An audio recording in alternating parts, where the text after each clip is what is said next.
नीतीश कुमार की एक हरकत पर सियासी बवाल मचा हुआ है। सीएम नीतीश कुमार ने कल पटना में नए डॉक्टरों को अपॉइंटमेंट लेटर बांटते वक्त एक मुस्लिम महिला डॉक्टर के चेहरे से उसका हिजाब हटा दिया था, जिसे लेकर महबूबा मुफ्ती ने बड़ा हमला बोला है। महबूबा मुफ्ती ने एक्स पर लिखा कि नीतीश साहब, शायद अब आपके लिए पद छोड़ने का वक्त आ गया है। उन्होंने लिखा कि नीतीश कुमार जी को पर्सनली जानने और उनकी तारीफ करने के बाद उन्हें एक जवान मुस्लिम महिला का नकाब हटाते देखकर मुझे बड़ा झटका लगा। महबूबा मुफ्ती ने सवाल उठाया कि क्या इसे बुढ़ापे की वजह माना जाए या मुसलमानों को पब्लिक में बेइज्जत करने का नॉर्मल होना।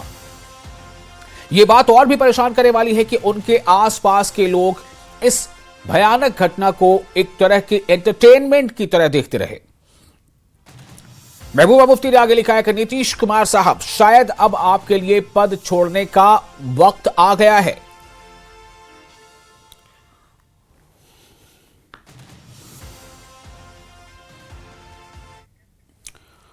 और आपको बता दें कि पीडीपी की नेता इल्तिजा मुफ्ती ने बिहार हिजाब विवाद पर वजीर आला नीतीश कुमार की आलोचना की। इल्तिजा मुफ्ती ने हिजाब खींचे जाने की घटना को बेहद शर्मनाक बताया और मुख्यमंत्री यानी वजीर आला के आचरण पर, उनके बिहेवियर पर सवाल उठाए। उन्होंने कहा कि सीएम नीतीश बूढ़े हो गए हैं, सीएम होते हुए भी हिजाब पहनने वाली मुस्लिम महिला की गरिमा को नहीं समझते। वजीर आला को ऐसा करने का कोई हक नहीं है, ऐसा कहना है इल्तिजा मुफ्ती का। जो इल्तिजा मुफ्ती है उनसे बात करते हैं। इल्तिजा जी, देखा हमने नीतीश कुमार का जो हिजाब का रो था, किस तरह से देखते हैं आप?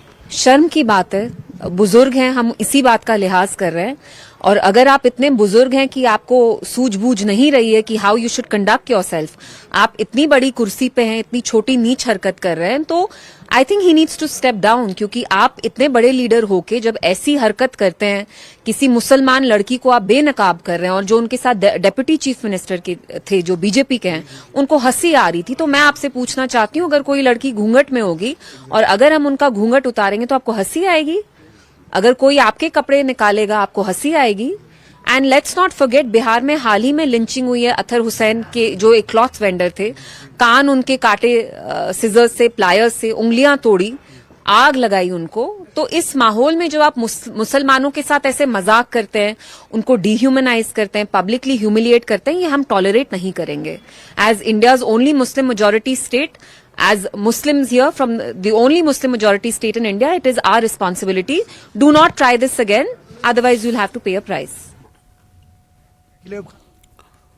और वहीं पीडीपी के लीडर आगा सैयद मुंतजिर ने बिहार की वजीर आला नीतीश कुमार के महिला के हिजाब खींचने की घटना की कड़ी निंदा की है। उन्होंने कहा कि इस तरह की घटनाएं विशेष समुदाय के प्रति सरकार की नीति को उजागर करती हैं और खतरनाक संदेश देती हैं।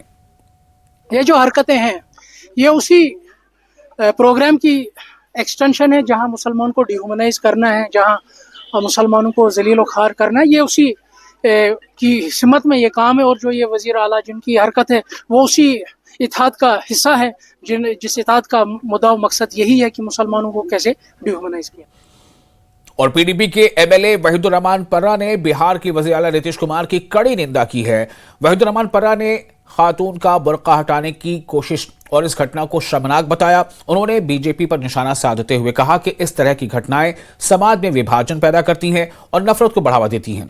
उन्होंने वजीर आला नीतीश कुमार से अवाम से माफी मांगने की मांग की है, मुतालबा किया है। सियासत का ये एक देन है इस मुल्क में, जो नफरत की सियासत हो रही है।